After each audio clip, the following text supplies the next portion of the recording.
10वीं कक्षा के बच्चे ध्यान दें।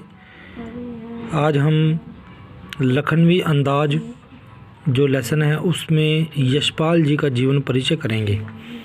हिंदी के यशस्वी उपन्यासकार, कहानी लेखक एवं निबंधकार यशपाल जी का जन्म सन 1903 ईस्वी में फिरोजपुर छावनी में हुआ। कहाँ पर हुआ यशपाल जी का जन्म? 1903 में फिरोजपुर छावनी में। कहाँ पर? 1903 में फिरोजपुर छावनी में। यशपाल जी का जन्म कहाँ पे हुआ? 1903 में फिरोजपुर छावनी में। उनके पिताजी हिमाचल प्रदेश के हमीरपुर में भूमपल गांव के निवासी थे। उनके पिताजी कहाँ के रहने वाले थे? हिमाचल प्रदेश के हमीरपुर में भूमपल गांव के। जन्म कब हुआ? 1903 में। और कहाँ पर हुआ? फिरोजपुर छावनी में। उनके पिताजी हिमाचल प्रदेश के हमीरपुर में भूमपल गांव के निवासी थे, जहां वे छोटी सी दुकान करते थे। उनका नाम हीरालाल था। उनके पिता का नाम क्या था? हीरालाल। उनके पिता का नाम क्या था? हीरालाल। जन्म कहाँ हुआ? फिरोजपुर छावनी में। कब हुआ? 1903 में। रहने वाले उनके पिताजी कहाँ थे? हिमाचल प्रदेश के हमीरपुर में भूमपल गांव के। माता प्रेमा देवी एक अनाथालय में अध्यापिका थी। माता अपने को शाम 84 के मंत्रियों की वंशज मानती थी। संभवतः यही कारण है कि प्रेमा देवी अलग से नौकरी करके रहने लगी थी। पति की मृत्यु के पश्चात तो उनका कांगड़ा आना जाना ही प्रायः समाप्त हो गया। दोबारा करते हैं। यशपाल जी का जन्म कब हुआ? 1903 में। कहाँ पर हुआ? फिरोजपुर छावनी में। और इनके पिताजी का नाम क्या था? हीरालाल। पिताजी का नाम क्या था? हीरालाल। हिमाचल प्रदेश के हमीरपुर के भूमपल गांव में उनका जन्म हुआ।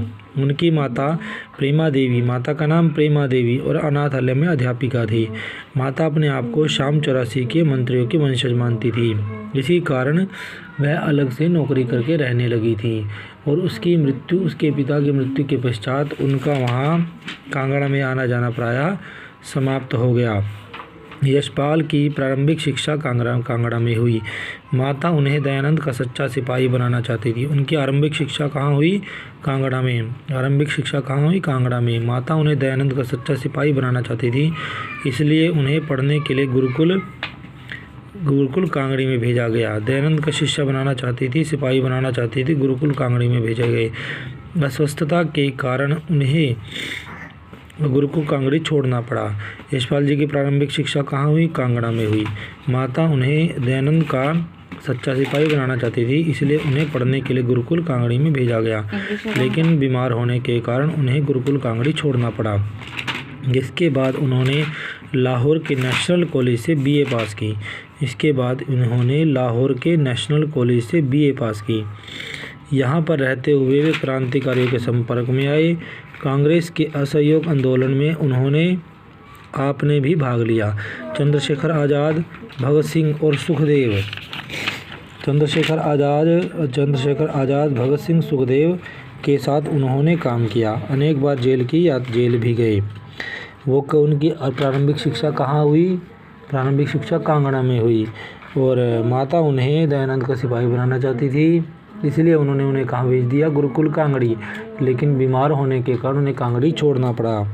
उसके बाद इन्होंने लाहौर से क्या की? बीए की। उसके पश्चात ही क्रांतिकारियों के संपर्क में आए और कांग्रेस के असहयोग आंदोलन में भाग लिया। चंद्रशेखर आज़ाद, भगत सिंह और सुखदेव के साथ एक कार्य किया। कई बार जेल भी गए। और चंद्रशेखर के बलिदान के पश्चात इनको हिंदुस्तान रिपब्लिक आर्मी के कमांडर इन चीफ भी बना दिया गया।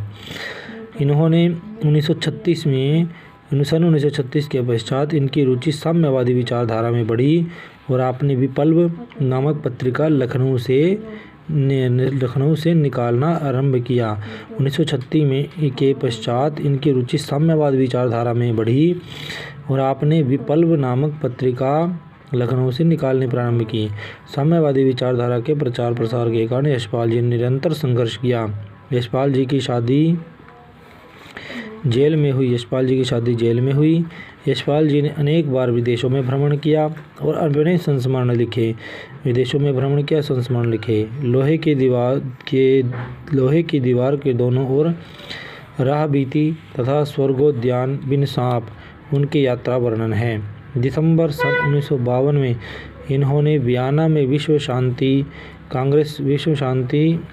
कांग्रेस से भाग लिया। सन 1976 में इनकी मृत्यु हो गई। सन 1976 में इनकी मृत्यु हो गई। अब संक्षिप्त सा एक बार आपको याद करवाने के लिए, इनका जन्म कब हुआ? 1903 में हुआ। कहाँ पर हुआ? फिरोजपुर छावनी में हुआ। इनके पिताजी हिमाचल प्रदेश के हमीरपुर के बुम्पल गांव के रहने वाले थे। और उसके पश्चात इनके पिता का नाम हीरा लाल था। माता प्रेमा देवी एक असाधारण एक अनाथालय में अध्यापिका थी। अपने आप को शाम 84 के मंत्रियों की वंशज मानती थी। इसी कारण वो अपने पति से अलग रही। पति की मृत्यु के पश्चात उनका कांगड़ा आना जाना प्रायः समाप्त हो गया। यशपाल की प्रारंभिक शिक्षा कांगड़ा में हुई। माता उन्हें दयानंद का सच्चा सिपाही बनाना चाहते थे, इसलिए गुरुकुल कांगड़ी में भेजा। गुरुकुल कांगड़ी में अस्वस्थता के कारण उन्हें वहाँ उसे छोड़ना पड़ा। उसके पश्चात लाहौर के नेशनल कॉलेज से BA की। उसे वहाँ पर रहते हुए क्रांतिकारियों के संपर्क में आए। कांग्रेस के असहयोग आंदोलन में भाग लिया। चंद्रशेखर आज़ाद, भगत सिंह के साथ कार्य किया। अनेक बार जेल गए। चंद्रशेखर जी के बलिदान के पश्चात इन्हें हिंदुस्तान रिपब्लिक आर्मी के कमांडर इन चीफ बना दिया गया।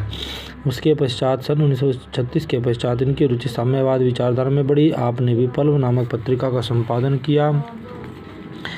और इसके पश्चात यशपाल जी की शादी जेल में हुई। अनेक बार विदेशों में भ्रमण किया। संस्मरण लिखे। लोहे की दीवार के दोनों ओर राह बीती।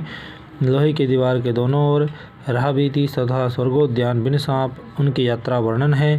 दिसंबर सन 1952 में इन्होंने वियना में विश्व शांति कांग्रेस से भाग लिया। 1976 में इनकी मृत्यु हो गई। अब इनकी रचनाएं आती हैं। ये एक उपन्यासकार हैं। अमिता, दिव्या, झूठा सच, देशद्रोही, दादा, कामरेड तथा तेरी मेरी तेरी उसकी बात उनके उपन्यास हैं। उपन्यास कौन कौन से हैं? अमिता, दिव्या, झूठा सच, देशद्रोही, दादा, कामरेड तथा मेरी तेरी उसकी बात। आपने 100 से अधिक कहानियाँ लिखी। उनकी प्रमुख कहानियाँ संग्रह ज्ञानदान, तर्क का तूफान, पिंजरे की उड़ान, फूलों का कुर्ता है।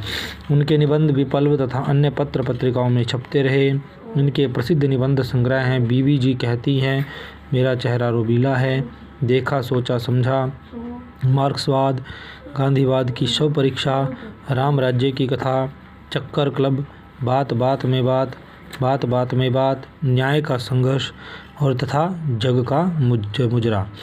ये इनकी रचनाएं हैं। अब इसके पश्चात इनकी भाषा शैली आप सभी ने याद अपने आप ही करनी है। इतना लेखक परिचय मैंने करवाया और आशा करता हूँ कि आप सभी इसको अच्छी प्रकार से याद करेंगे और 5 नंबर का ये आता है, 5 में से 5 नंबर लेंगे।